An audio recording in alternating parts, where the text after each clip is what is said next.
Good afternoon, everyone. Thank you for joining us for our next Evolution of Sport Talk.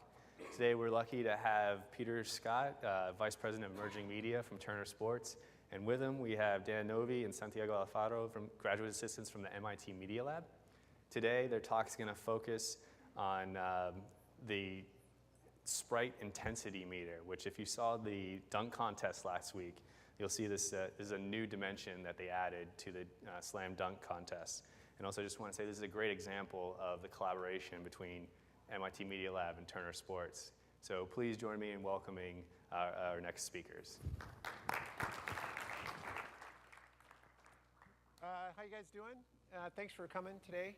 Real quick, my name is Pete Scott, and I work with Turner Sports, and I just wanted to give you a quick video of what we do with Turner Sports. We basically handle a lot of the brands that you see out there.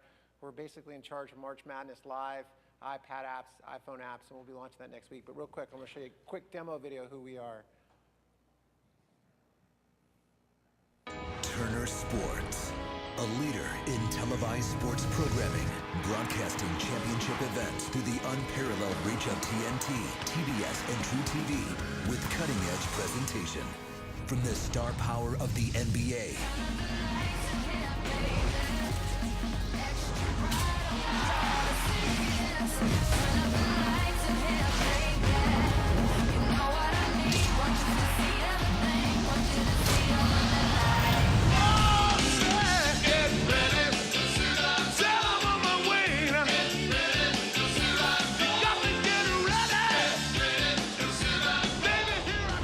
to the passion of NCAA March Madness. Look at that! Oh, my goodness!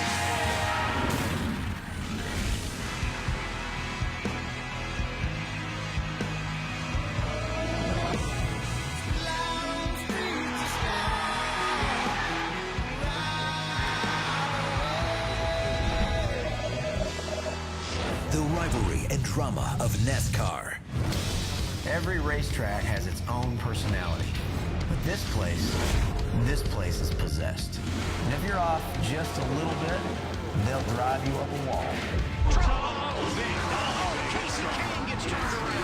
Literally. Get your hands on that wheel. Let me know you're all right. This is Pocono. To golf played at its highest level. Professional golf has never seen a breed of young players like this. This is the 93rd PGA Championship on TNT. And the memorable heroics of the MLB postseason. It's a high drive to left field. That ball is gone. Third home run of the game for Adrian Beltre. A home run for Devin Young. Back-to-back home runs for the Tigers.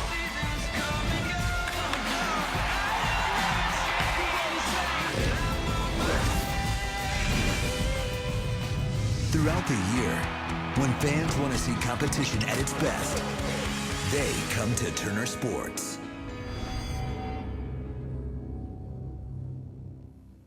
So I wanted to give you some perspective, just because as we talk about our discussion today, it's our job to basically take data and create wonderful stuff like this.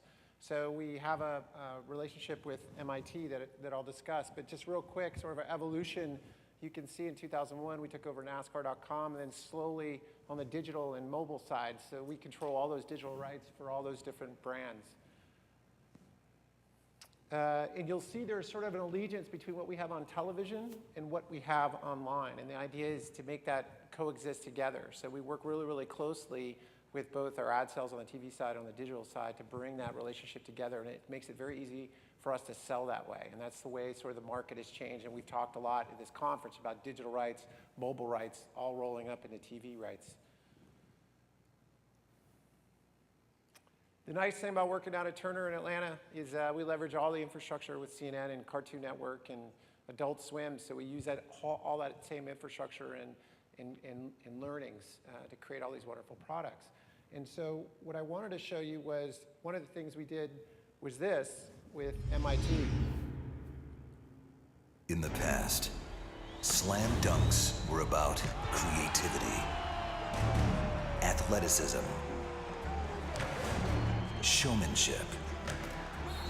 In 2012, it will be about force.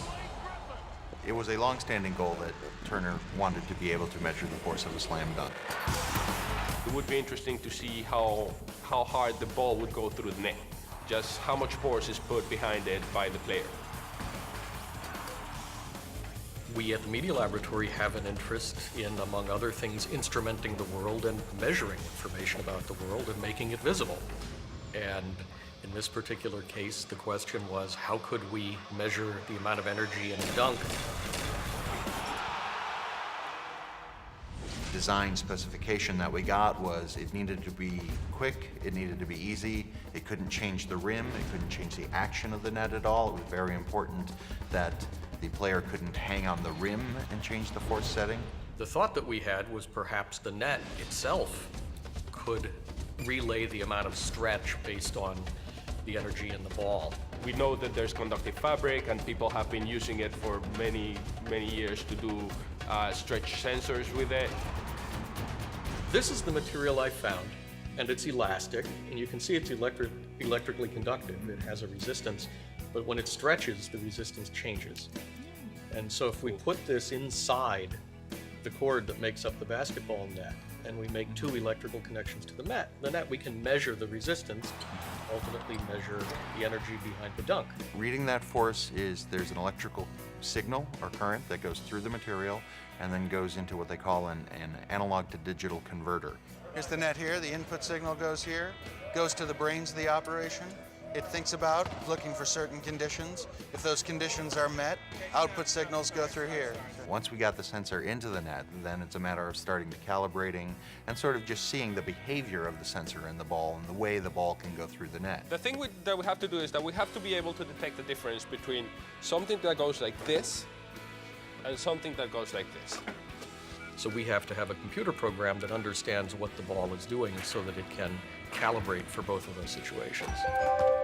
So what the jig allows us to do is allows us to repeatedly move the ball a known distance and a known velocity every time. So everything is the same, so we know the force. So then we can actually compare and tell if the net is actually reading accurately that this force is the same all the time. So what we have here is an instrumented net. This net has been rigged so that it can detect how hard the ball goes through it, and we're going to try and see what fun things we can do with that information. Boom.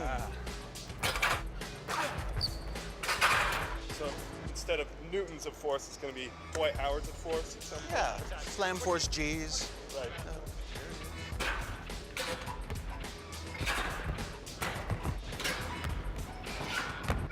Whoa! 480, that's what I wanted. High score. That's our record now. I think they're going to like it. I think it gives them one more thing to sort of add into the soup of what makes a good dunk. Now you've got physics on top of it, actual real science. And it's a very easy result. Boom, it's higher. Boom, it's lower. You immediately know. It's a no-brainer. Those guys are going to start competing Yep. pretty soon. As soon as they see those stats coming up, they're going to start competing with each other. So you see the rock stars right here. So what I wanted to show you is that one of the things that we do in television, we're always trying to tell a story. And what's the story we're trying to tell is basically what can we show that the users don't ever get a chance to see. And again, working with Dan and Santiago, we did that. And again, it's an open forum, so if you want to ask us questions during this, please do so. But I'll let you guys explain kind of what your theory was with the NerfNet first, and then how you guys sort of evolved. And then I'll show you a couple videos of what it looked like actually on air and how we basically integrated it into the actual telecast. Probably stand up. Yeah, it's fine. So it actually began in a meeting that was about 6 hours long with Turner Sports, who's one of our lab sponsors. And in the last 10 minutes of the meeting, somebody just offhandedly said, you know what we've always wanted to be able to do? We've always wanted to be able to measure the force of a slam dunk. And no one's been able to tell us how to do that without substantially changing the rim or putting accelerometers in the backboard, Doppler, all sorts of. People have tried it, but it makes substantial changes to the rim and the backboard. And then our professor just said, we've got this stretchy conductive yarn, and one of the other groups had created this, it was a lamp that was basically deformable. So you you could change the light by just moving the lamp. It's a great one of those little Media Lab projects.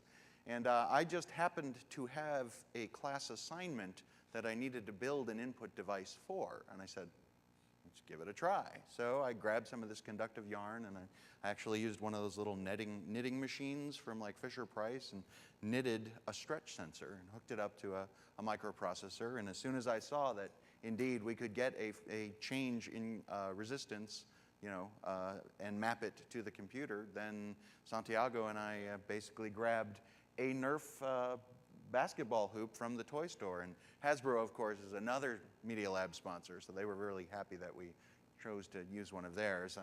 And then we built a prototype, and we got it working. That one actually has 6. Yeah, so the thing is, once you know that you can actually stretch a sensor, that was the first step. On the other side, parallel, I'm looking at this, at the materials of the Nerf rim and the Nerf net, and I'm thinking, well, I know that we can stretch that, but how are we going to completely change the net, or how am I going to embed this? So while he was working with the sensors, I was like taking apart nets and learning how to like tie them back together, and like learning how to crochet and doing a lot of like fun stuff, until finally I took one of the sensors that he had made. We managed to thread it inside the net, because all those nets are like a little cord with space in it. Thread it in there, hang it again on the rim, and basically the first proof of concept was just to see if the ball goes through it, will we get a response? Like, is it just drop it? We don't even care if it's accurate, if it's good or not. And of course, it's like a tiny little hoop like that.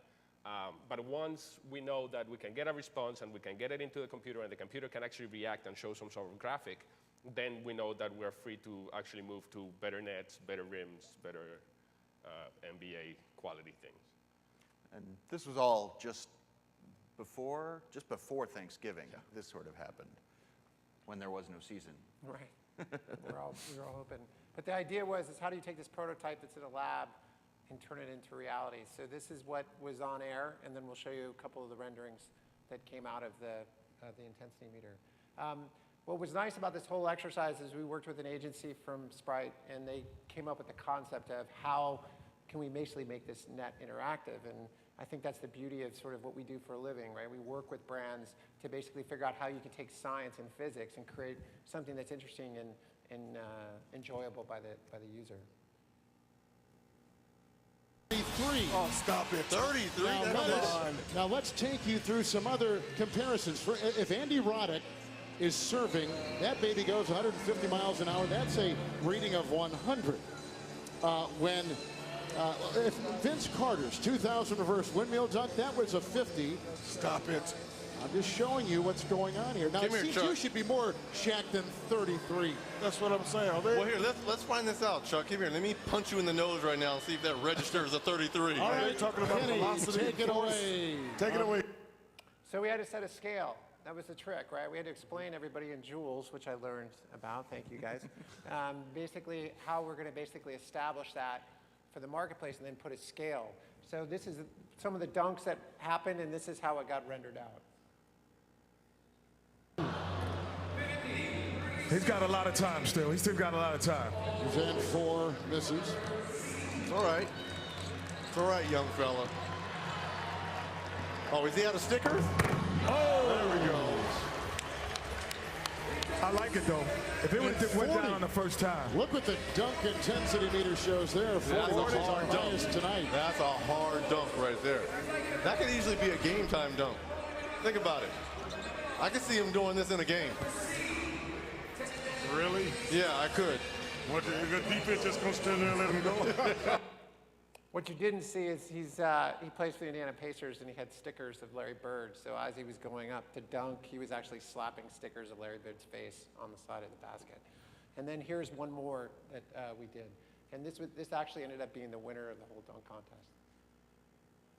You did this 3 times before. Wow. I'm telling you, that's a tough dunk here.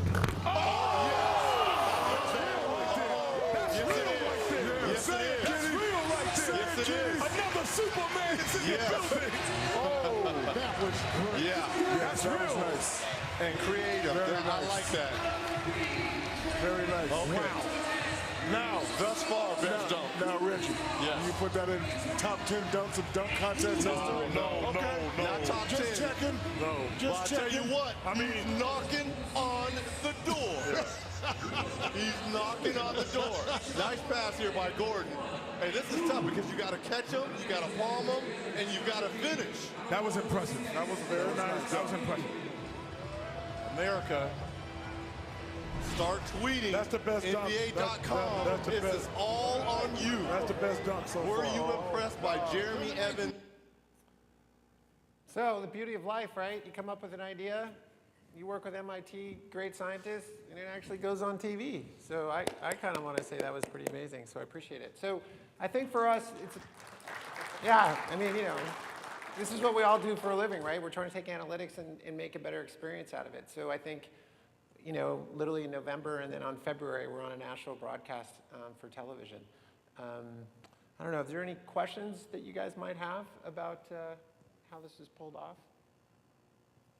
Just in the first video, the Paul George dunk, the net didn't actually came back down. It went up and then it got hooked to the hoop, right? Does that influence the outcome of the meter? It shouldn't, because once the impulse force is sort of drained through when the ball is done, then the material isn't being stretched anymore. So if it's flopped up on top, it's still not being stretched. Since it's elastic, it doesn't matter the position it is, it comes back by itself. One of the things we wanted to do was we didn't want the player to hang on the net and that to cause the intensity meter, because then you could have gone through this scenario where the guy's hanging on the net and he's shaking it and doing all this other stuff, causing the intensity meter to go back up. I think in hindsight, when it came out to the readings, we might next year do it differently, where maybe it's a thermometer where you have those grades like you do sort of at the fair, right? When you use the big sledgehammer and it's like wimpy, really strong, and the strongest. Have those maybe markers as part of the presentation layer to make it more of a sort of a presentation experience. Right. How'd you go about creating the scale in terms of measuring the force of the Vince Carter dunk and the Dwight Howard dunk and all that? Yeah, so once we had the actual prototype built, we created a calibration rig. We actually had 2 calibration rigs, which we would drop the ball in a specific known way every time to see how many joules we were collecting from different heights. And the material is linear, so if you drop it from one height, you get one reading. If you drop it from twice that height, you get twice the amount of energy, so you can sort of go up and down from there. We then did additional video analysis of very famous dunks using frame-by-frame. You unload the QuickTime, you look at the QuickTime, you actually calculate how long it took someone's arm to get from up here to 90 degrees this way. We know the mass of a basketball, 0.624 kilograms, and we could derive joules that way. So we had a second way to double check ourselves, and that's how we started populating our scale. When we knew how many joules we had created by the ball going through, we could then put it in the scale with the other dunks that derived from video analysis and the joules created from that one. So. Is the sensor unobtrusive enough for you to maybe experiment with some in-game stuff and kind of experiment with players shooting, and would that affect it at all? Yeah, well, actually, because we were testing it before the slam dunk contest, we hung it, and then because of the craziness around the event, we didn't actually have time to take it down and change it for a real net. So this net was actually not only there for the rehearsal of the dunk and the dunk contest, but for the rehearsal of the three-pointer, the skills contest, and then the real one of all of those. So it is, like, the players would never noticed. We had some people from TNT, from Spalding, looking at the net and saying, okay, that's not obtrusive, and we were really nervous, but it held on beautifully. It made it through all of the competition on game day without any problems. And literally the sensor material is only here in the upper part, so the action of the net isn't altered at all. So. Yeah. And since the force is distributed in 12 points on the net, then it's actually very well distributed. Like, it's not like it's going to break it just... You could actually hang on it and not break it. I mean, for all intents and purposes, it's just an NBA net with 2 wires coming out of it. Are there other sports where this technology can be applied, or other aspects of sports where you're looking into applying a similar type of technology? We've already had people come and visit from other basketball franchises asking about versions that could be used for training. So again, segmenting the net, to 6 or 12 regions so that they can tell trajectories of balls, how hard balls are hitting, whether someone tends to hit to the right or the left. We've already been talking to baseball pitching and soccer, hockey, pretty much anything with a net, right? But you can also extend the same material into a rope, so you could tell how much force a cowboy is absorbing when they rope a steer, which is an incredible amount of force. But we've never been able to see that in any way. So you could overlay that on TV in an AR fashion and suddenly make rodeo much more interesting. And yeah, and I always take that question in two ways. One is like we have a net sensor that measures stretch, and let's see like what other sports have nets, and we can do that. And there's also the basic underlying concept, which is just understanding what we can do with sensing during the live event, and how the public actually takes that data and how we can interpret it and change the sport. And it is important to point out that this is a very real-time reading. So the reading is to the Chiron duet before the ball is almost out of the net. They've got the number already because it just goes down a USB cable into the production truck, and there's a little plug-in that goes whoop. So, I mean, it can be as little as 4 milliseconds to get a ball through a net, and we can sense it when that happens. The key with this one is the NBA was so gracious, and we worked really, really closely with them to allow this to happen, and we couldn't have done it. There's no way we could have done it without them, and they were really, really, really helpful in making this happen. One of the things that we had to figure out on the TV production side is how do I take the data out of this wonderful net, run it, basically 600 yards to a TV compound. So we basically converted the output into a fiber video signal back to the truck, and then made it talk to what's called a duet in production, which is part of the Chiron family, which basically was pumping out numbers. It would see that number and then render out that graphic. So it was a wonderful sort of experiment with all of us, sort of from production to MIT with the NBA as well. Any more questions? Thanks. Thank you. Appreciate it.